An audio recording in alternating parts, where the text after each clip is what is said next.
बिस्मिल्लाहिर्रहमानिर्रहीम। अस्सलाम वालेकुम नादरीन, आप यूट्यूब चैनल देख रहे हैं। मैं इमरान खान। आम खबरें, इसमें एक तो पहली खबर ये मैं आपको दूंगा कि इमरान खान साहब के दौर की दो अच्छी खबरें अभी मज़ीद सामने आई हैं और ये आपको खुशी होगी कि पाकिस्तान कहीं ना कुछ आगे बढ़ रहा है। यानी मैं ऐसा कहूँ कि इमरान खान ने सिर्फ पाकिस्तान को आगे किया तो ये भी ज़्यादती है।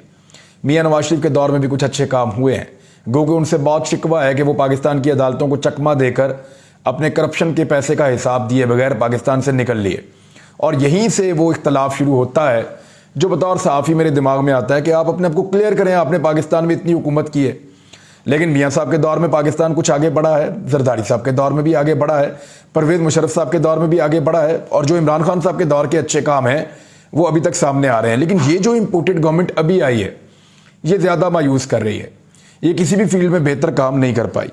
इसके अलावा आपको बताएंगे कि ओवरसीज़ पाकिस्तानियों के बारे में आसिफ अली जरदारी साहब का एक स्टेटमेंट, इमरान खान साहब ने कहा कि मेरे पास दीगर ऑप्शंस भी हैं, अगर मुझे लॉन्ग मार्च ना करने दिया गया, सुप्रीम कोर्ट ऑफ पाकिस्तान से उन्होंने रिक्वेस्ट भी की है, तो फिर मेरे पास दीगर ऑप्शंस हैं। वो ऑप्शंस क्या हैं वो आपको मैं बताऊंगा। पंजाब काबीना तश्कील दे दी गई है और पंजाब के गवर्नर भी नए आ गए हैं। हमजा शहबाज साहब जो अक्सरियत खो चुके हैं, जो इस वक्त पंजाब के अंदर उनको जो वोट डला था वो वोट ही बोगस करार दे दिया गया। यानी जो वोट उनको डला था उनमें से 25 वोटों को करार दे दिया गया कि ये वोट डले ही नहीं है। तो जो वोट डले ही नहीं है उसकी बुनियाद के ऊपर वो वजीर आला पंजाब कैसे रह सकते हैं, बल्कि अब तो वो अपनी कैबिनेट भी बना चुके हैं। और ये 25 बंदों से जान छूट गई, इनको तो काबीना में भी अब उनको नहीं लेना पड़ेगा और ज़िमनी इलेक्शन में गालिबन यही 25 लोग दोबारा जाकर लड़ेंगे। दूसरी जानब सऊदी अरब और दुबई पाकिस्तान को कैसे पैसा देंगे, इसके बारे में खबर है मेरे पास। और असेंबली में क्या पाकिस्तान तरीके इंसाफ वापस आ जाएगी, और एक हुकूमत का बहुत बड़ा स्टेटमेंट वजीर मुमलिकत का कि हमारे पास जहर खाने के भी पैसे नहीं हैं। और इमरान खान साहब ने वकला से खिताब किया, वो क्या कह रहे थे। सबसे पहले आ जाते हैं कि जो दो अच्छी खबरें काफ़ी अरसे के बाद आपको मिलती हैं सुनने के लिए, तो वो मैं आप तक पहुंचा देता हूं। पहली अच्छी खबर तो ये है कि जो एसेट रिकवरी यूनिट था इमरान खान साहब का, जिसने एसेट रिकवर करने थे और बैरून मुल्क से पैसा भी लेकर आना था वापस पाकिस्तान में, काबीना डिवीज़न ने अपनी एक दस्तावेज़ जारी की है। और ये इस वक्त पाकिस्तान में हुकूमत पीडीएम की है, यानी एक मुश्तरका हुकूमत है सारी जमातों की, पीटीआई को निकाल के। तो उन्होंने बताया कि पीटीआई हुकूमत ने गुज़िश्ता 3 सालों में 426 अरब रुपए इकट्ठे किए हैं। काबीना डिवीज़न की दस्तावेज़ के अंदर ये इंकशाफ हुआ है। कैबिनेट डिवीज़न की तरफ से तैयार करदा दस्तावेज़ात के मुताबिक साबिक वज़ीर-ए-आज़म इमरान खान की जानिब से बैरून मुल्क से लूटी हुई रकम वापस पाकिस्तान लाने के लिए कायम किए गए असासों की रिकवरी का जो यूनिट बनाया गया था, एसेट रिकवरी यूनिट, इसको ARU कहते हैं, उसने गुज़िश्ता 3 सालों में 426.4 अरब रुपए, यानी 426 अरब और 40 करोड़ रुपए वसूल किए हैं। कैबिनेट डिवीज़न की 2020-21 की सालाना रिपोर्ट के मुताबिक कुल रकम में से सिर्फ गुज़िश्ता 1 साल में 334 अरब रुपए से जायद की वसूली हुई है।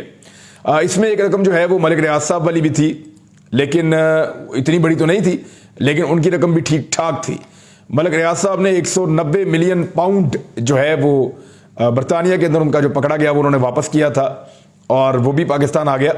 और FIA ने गुज़िश्ता 3 सालों में 6.4 अरब रुपए वसूल किए, जिसमें से 2020 में 3.6 अरब रुपए की वसूली मुमकिन हुई।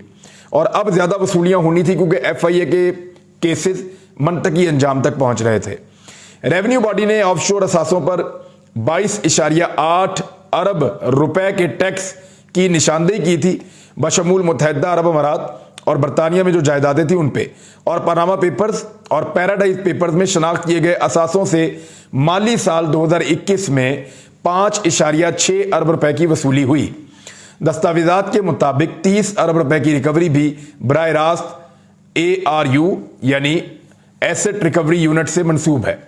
यानी इमरान खान साहब के दौर में ठीक ठाक रिकवरी होती रही है। बिल्कुल आप ये नहीं कह सकते, बहुत सारे लोग ये सवाल पूछते हैं कि इमरान खान के दौर में क्या रिकवरी हुई या इमरान खान के दौर के अंदर कितना पैसा रिकवर हुआ। इन्होंने तो बड़ा जोरदार किस्म का ये आवाज़ उठाई हुई थी कि हम लूट का पैसा वापस लेकर आएंगे। तो कौन सा ऐसा लूट का पैसा है जो पाकिस्तान तहरीक इंसाफ वापस लेकर आई। एक और अच्छी खबर है, और ये खबर जो है ट्रिब्यून में भी छपी है और दीगर जगहों पे भी इसकी बाज़गश्त है, सोशल मीडिया पे भी आ रही है कि पाकिस्तान जो है वो बहुत अच्छा उसने इंप्रेसिव 6 पॉइंट्स मजीद उसने तरक्की की है वर्ल्ड टूरिज्म इंडेक्स में 2021 में। और पाकिस्तान तहरीक इंसाफ की गवर्नमेंट को कहते हैं इसका क्रेडिट जाता है, जिन्होंने टूरिज्म के सेक्टर के अंदर परफॉर्मेंस दिखाई, अच्छी परफॉर्मेंस दिखाई, ज़्यादा मुल्कों को और ज़्यादा सयाहों को पाकिस्तान की जानिब राग़िब किया। इसमें पाकिस्तान जो बिलियन ट्री सुनामी मनसूबा है या वाइल्ड लाइफ का तहफ़्फ़ुज़ है या उसके साथ साथ जो शुमाली इलाका जाते हैं उनमें नए इलाकों की दरियाफ्त और सियाहत का फ़रोग, ये सारी चीज़ें जो पाकिस्तान करता रहा है, कुछ आसानियाँ पैदा की हैं। तो कोरोना पेंडेमिक के दौरान जो 2021 था वो एक मुश्किल साल था, लेकिन उसके बावजूद 2019 में, 2020 में, 2021 में पाकिस्तान ने लगातार बहुत अच्छा परफॉर्म किया है वर्ल्ड टूरिज्म इंडेक्स में। तो ये पाकिस्तान की एक बड़ी कामयाबी है। 2 अच्छी खबरें मैंने आपको बता दी। अब आ जाए एक और खबर की तरफ कि पाकिस्तान को सऊदी अरब और यूएई पैसे कब देंगे और कैसे देंगे, क्योंकि उनके पैसों के बगैर हमारा काम नहीं चलेगा। पाकिस्तान ने यह कहा है कि सऊदी अरब और दुबई आईएमएफ डील के बगैर हमें पैसे नहीं देंगे, यानी पहले हमें आईएमएफ के सामने जाना पड़ेगा, वहां घुटने टेकने पड़ेंगे, उनकी सारी बातें माननी पड़ेगी, क्योंकि सऊदी अरब और यूएई का यह मानना है कि आईएमएफ कभी भी घाटे का सौदा नहीं करता और सऊदी अरब और यूएई सिर्फ बरादराना ताल्लुकात की बुनियाद पे किसी डूबते हुए मुल्क को पैसा नहीं देंगे। वो अपना पैसा ज़ाया नहीं करना चाहते, वो ऐसी जगह पे पैसा लगाएंगे जहां उनको पूरा यकीन हो कि उनका पैसा वापस निकल के आ जाएगा। लिहाजा आईएमएफ एक बड़ी मोहतात बॉडी है, वो जब भी कहीं पैसा लगाती है तो अपने मर्जी के कवानीन बनाती है, अपनी मर्जी के वहां पे सिस्टम को नाफज करती है, चाहे वो महंगाई की सूरत में हो, चाहे वो टैक्सेस की सूरत में हो, चाहे वो बहुत सारी और चीज़ें हैं, मल्टीपल चीज़ें होती हैं, शरह सूद और बहुत सारी उनकी सूरत में हो। तो आईएमएफ की कोशिश होती है कि ज़्यादा से ज़्यादा पैसा जो है वो मुल्क कमाए, चाहे उसके लोगों के लिए मुश्किलात पैदा हो जाएं। तो जब आईएमएफ मान जाएगा तो फिर सऊदी अरब और यूएई को लगेगा कि एक सक्सेसफुल मॉडल है, लिहाजा हम भी पाकिस्तान को पैसे दे सकते हैं। मिफ्ता इस्माइल ने कहा कि हम सऊदी अरब और दुबई गए, दूसरे ममालिक से बात की, वो रकम देने के लिए तैयार हैं, लेकिन इन सब का कहना है कि हमें पहले आईएमएफ के पास जाने की ज़रूरत है। और दूसरा, इन्होंने गारंटी भी मांगी थी, गवर्नमेंट से नहीं कहीं और से इन्होंने गारंटी मांगी थी। और यह भी था कि क्या ये हुकूमत अपना टाइम पूरा करेगी, क्योंकि अगर साथ में निगरान हुकूमत आ जाती है तो उसके साथ कोई भी बैनुल अक़वामी बॉडी या दोस्त ममालिक उसके साथ नेगोशिएशंस नहीं करते। माजी में ऐसा होता रहा है, जब पाकिस्तान 2018 में इसी तरह के माशी बहरान से गुजरा था तो पाकिस्तान बैनुल अक़वामी मालियाती फंड के पास जाने से पहले चीन, सऊदी अरब और मुत्तहिदा अरब अमारात से हासिल करने में कामयाब हुआ था हमायत। देखें, इमरान खान साहब के दौर में भी इसी तरह का मसला था, लेकिन इमरान खान साहब की डीलिंग इतनी बेहतर थी कि सऊदी अरब ने, चीन ने और यूएई ने आईएमएफ से मुज़ाकरात कामयाब होने से पहले ही पाकिस्तान को पैसा दे दिया था, तो पाकिस्तान के ऊपर दबाव काफ़ी कम हो गया था। लेकिन इस हुकूमत के ऊपर शायद सऊदी अरब को या यूएई को उतना यकीन नहीं है, उनको लगता है कि करप्शन के केसेस हैं, और ये तो सऊदी अरब के अंदर भी इस तरह के काम करते रहे हैं और यहां भी ऐसे काम करते हैं, तो सारी दुनिया को पता चल जाता है। सोशल मीडिया का दौर है, चीज़ें फ़ौरन निकल जाती हैं। जिस तरह इनके खिलाफ नारे लगे हैं सऊदी अरब में, तो जो सऊदी अरब की हुकूमत है या यूएई की हुकूमत है वो समझते हैं इस बात को, इसलिए वो इस हुकूमत की क्रेडिबिलिटी को जानते हुए उन्होंने कहा पहले इनको आईएमएफ पैसे देगा फिर हम देंगे। जबकि इमरान खान के दौर में उन्होंने पहले खुद पैसे दे दिए और उसके बाद आईएमएफ ने दिए, तो पाकिस्तान के लिए बड़ी आसानियां पैदा हो गई थी। ब्लूमबर्ग की जानिब से जो 2009 में डाटा मुरतब करने के बाद पाकिस्तान का माशी रिस्क स्कोर इस वक्त की कम तरीन सतह पर है। 1 साल से भी कम अरसे में मुल्की ज़र मुबादला के ज़खायर आधे हो गए हैं और गुज़िश्ता माह में रुपए की कदर में तकरीबन 10% के लगभग इजाफा हो गया है, कमी हो गई है, रुपए की कदर नीचे जा रही है। और 13 ममालिक के आदादोशुमार के मुताबिक ये एशिया में बदतरीन कारकर्दगी का मुजाहरा अब पाकिस्तान कर रहा है।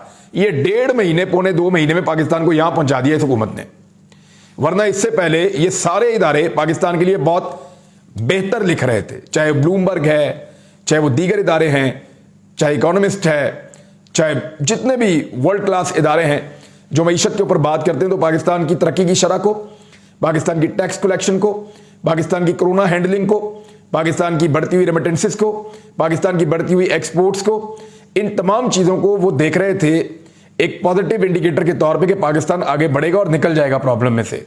लेकिन ये जो एक झटका लगा है पाकिस्तान की इकॉनमी को, इसने बहुत बड़ी परेशानी खड़ी कर दी है और उस परेशानी की वजह से मामला अब यहाँ तक पहुँच गए हैं कि ये इदारे पाकिस्तान के हवाले से कुछ अच्छा नहीं लिख रहे। आसिफ अली जरदारी साहब ने एक स्टेटमेंट दिया है ओवरसीज पाकिस्तानियों के बारे में। उनका फरमाना है कि ओवरसीज पाकिस्तानी गुमराह हैं, उनको मुल्क के ज़मीनी हकायक का नहीं पता। देखें, वो गुमराह तो बिल्कुल नहीं हैं, वो पाकिस्तानियों के बारे में बहुत जानते हैं, पाकिस्तान के बारे में बड़े फिक्रमंद रहते हैं, वो वोट डालना चाहते हैं।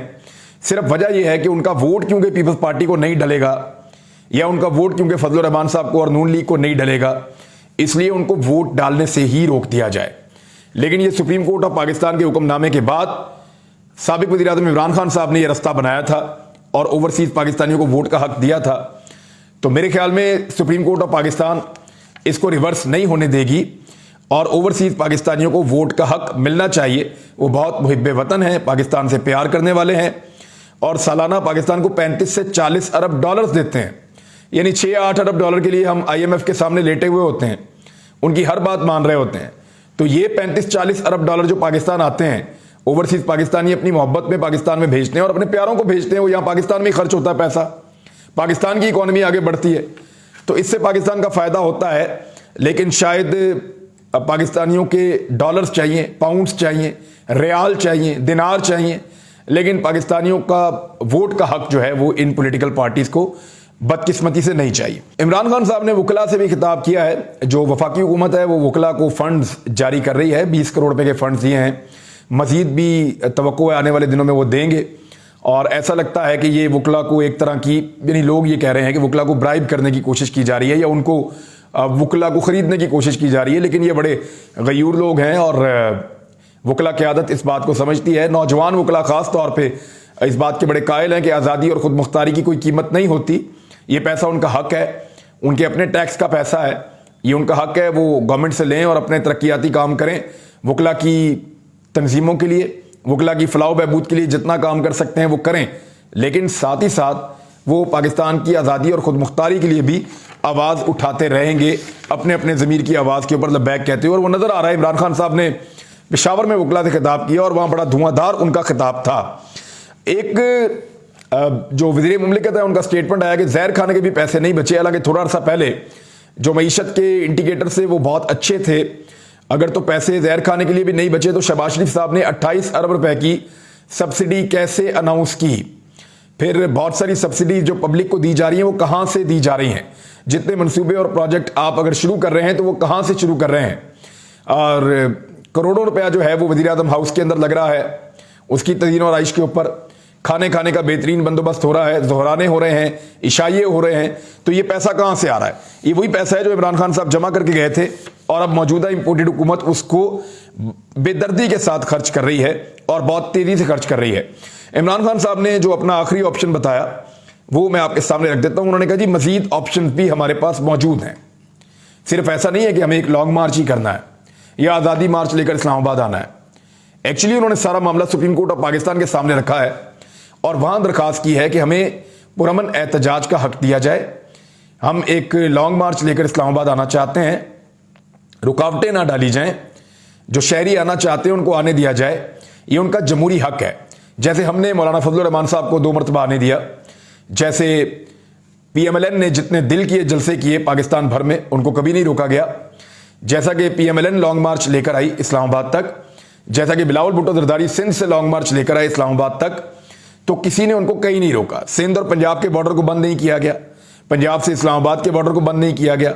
फजल रहमान साहब के लिए कभी पेशावर से आने वाले काफिले को ये तरनौल के मकाम के ऊपर नहीं रोका गया।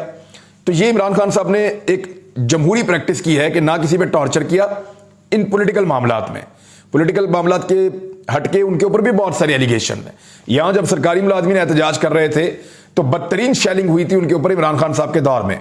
बाज़-औक़ात बड़ी लाठीचार्ज भी हुई है, सिंध हुकूमत भी करती रही है, यहाँ वफाक में भी होती रही है। ये सारी चीज़ें अपनी जगह पे हैं, लेकिन जो हकीकत है वो ये है कि पॉलिटिकल पार्टीज को और पॉलिटिकल लीडरशिप को जब वो एहतजाज करने निकले या पॉलिटिकल गैदरिंग करने निकले तो उनको पूरा मौका दिया गया है। वही मौका भी इमरान खान साहब मांग रहे हैं। वो कहते हैं अगर मुझे मौका नहीं मिलता तो मेरे पास दीगर ऑप्शन भी हैं। ये अब सुप्रीम कोर्ट ऑफ पाकिस्तान का अपना भी, उन्होंने कहा कि उनका अपना भी टेस्ट है और वो हमें ये इजाज़त लेकर दें जो आइन के मुताबिक हमें मिलती है। ख़वातीन के साथ, बच्चों के साथ जो सलूक किया गया, पाकिस्तान की तारीख में ऐसा सलूक कभी नहीं देखा। अगर लोगों को ना रोका गया तो 20 लाख लोग जरूर इस्लामाबाद आएंगे, ये मैं जानता हूं। दूसरा, इमरान खान साहब ने कहा कि अगर ये नहीं होता और अगर इदारे अपना काम नहीं करते तो अवाम के सामने बेनकाब होंगे और सुप्रीम कोर्ट बुनियादी हकूक की हिफाजत नहीं करेगा तो ये जमहूरियत नहीं है, हमें आइन पुरअमन एहतजाज की इजाजत देता है। फिर जो दूसरी स्ट्रेटजी है वो उन्होंने इमरान खान साहब ने बता दी, हिकमत अमली। उन्होंने कहा सुप्रीम कोर्ट हमें प्रोटेक्शन नहीं देती तो हमारी दूसरी स्ट्रेटजी होगी, हिकमत अमली ये होगी कि हमारे पास दीगर ऑप्शन भी हैं जिसमें पहिया जाम है। एक ऑप्शन कि पाकिस्तान को हम रोक देंगे, सड़कें ब्लॉक कर देंगे, बैठ जाएंगे धरने देके पूरे पाकिस्तान में, तो पहिया जाम की भी एक ऑप्शन है, वहां पे फिर मार कुटाई होगी और वही सारा कुछ होगा।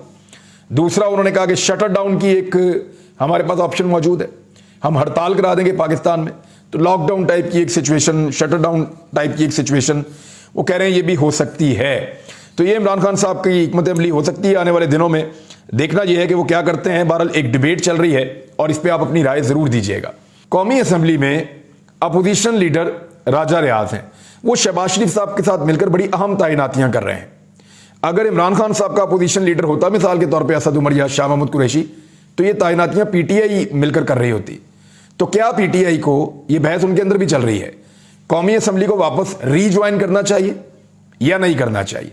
लास्ट टाइम जब हमने पूछा तो इमरान खान साहब ने कहा रीज्वाइन करने का मतलब यह है कि मैंने इंपोर्टेड हुकूमत को तस्लीम कर लिया और जो रिजीम चेंज ऑपरेशन हुआ है उसके आगे भी सर झुका लिया, ये इमरान खान साहब ने कहा था। लेकिन जो पॉलिटिकल विजडम है वो ये कहती है कि आप इस मौके को ज़ाया ना करें, वरना जो चेयरमैन नैब वो लगा देंगे वही लगा रहेगा, जो मेंबर वो तैनात कर देंगे वही तैनात रहेंगे। अब तक के लिए इतना ही, अपना ख्याल रखिएगा, अपने इस चैनल का भी। अल्लाह हाफिज़।